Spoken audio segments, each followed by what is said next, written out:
Aeroplano. Pakita ang aeroplano.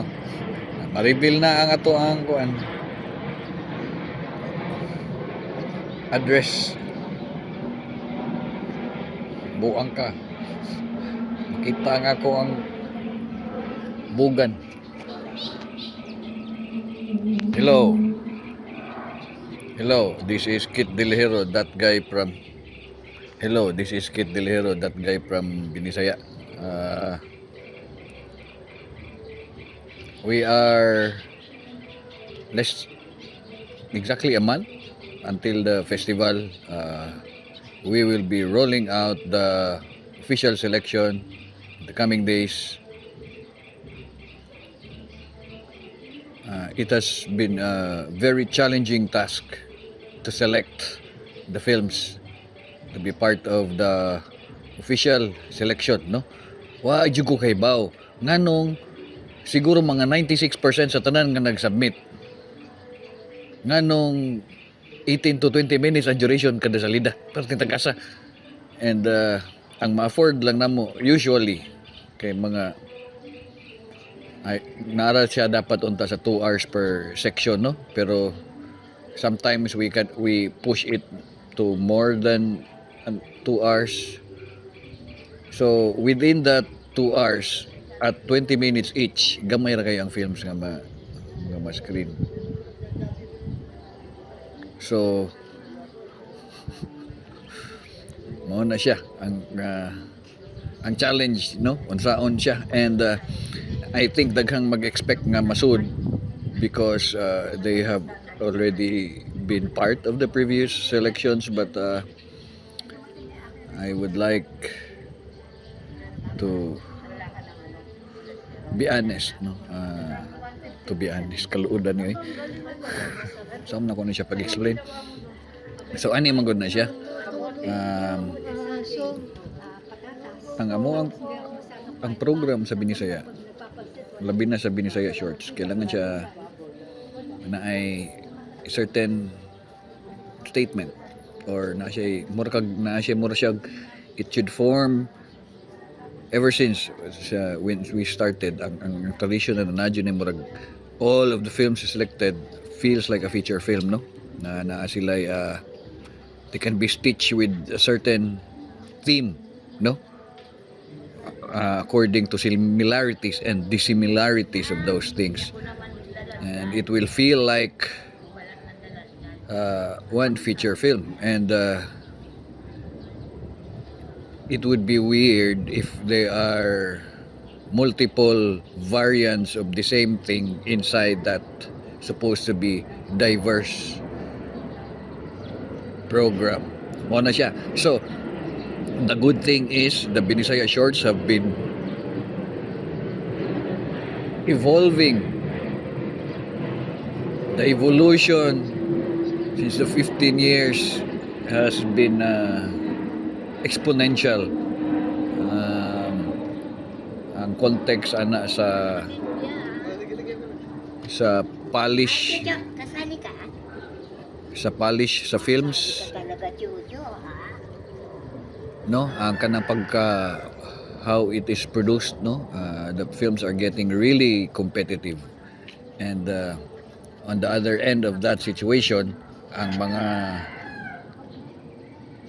random miscellaneous crazy things that we have been championing ever since get kind of misplaced in the program. So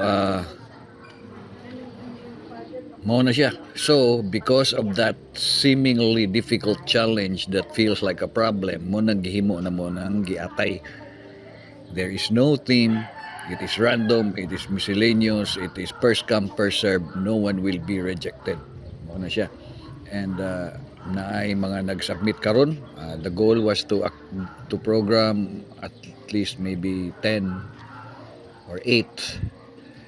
But I think the challenge there for the filmmaker, because this is the first time, is how do you rock out the rejection, no? The revenge arc, the rise from the ashes, no? For you to rock it out, you need to to declare that you have been rejected. So I think it might be a challenge for now, being this is the first edition of that program. So I hope in the next years it will be easier for people to to rock it out. So yeah, that is the situation.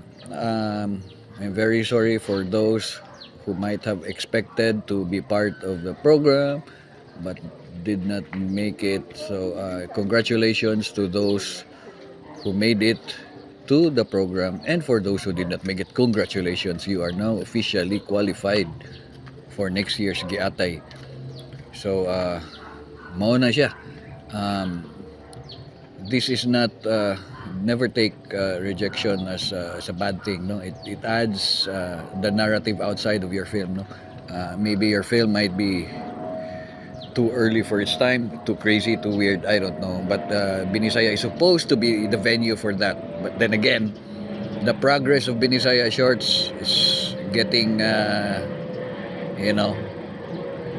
getting higher and higher and higher and higher. So, mao na siya. Thank you to everyone who have submitted the films. This community-driven initiative has always been powered by the audience, by the filmmakers who submit their films.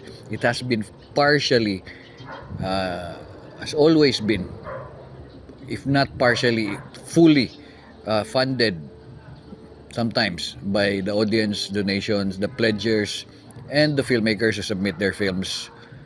So thank you very much. We will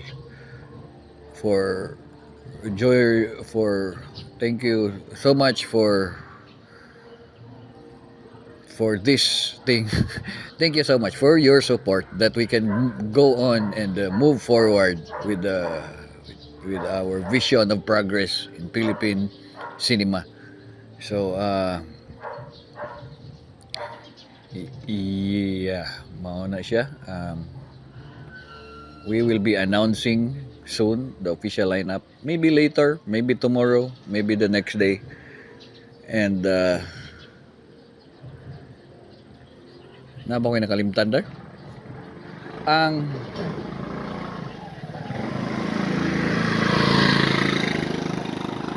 Ang mga hoodies kana work in progress na sa katong mga pledgers.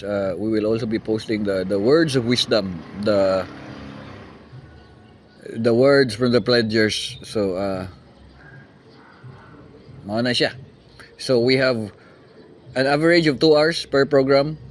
It's not as many as our 2 hours prior to this. I think it's less than 10. I don't even remember if there was even a section with 10 films. Films are just longer now. I don't know why. So yeah, thank you very much. Congratulations to everyone who made it. To those who did not make it, congratulations, you are now qualified for Giatay next year. And we will be making another crazy section for next year to accommodate everything, no? From the highly produced films to the crazy I don't give a fuck films. So yeah, Binisaya will continue to stand its ground on championing films that are new, inventive, and that challenges the way we think of what cinema is supposed to be. Okay, so see you karong third week, I think third week sa August 16 na siya, no? And venue to be revealed.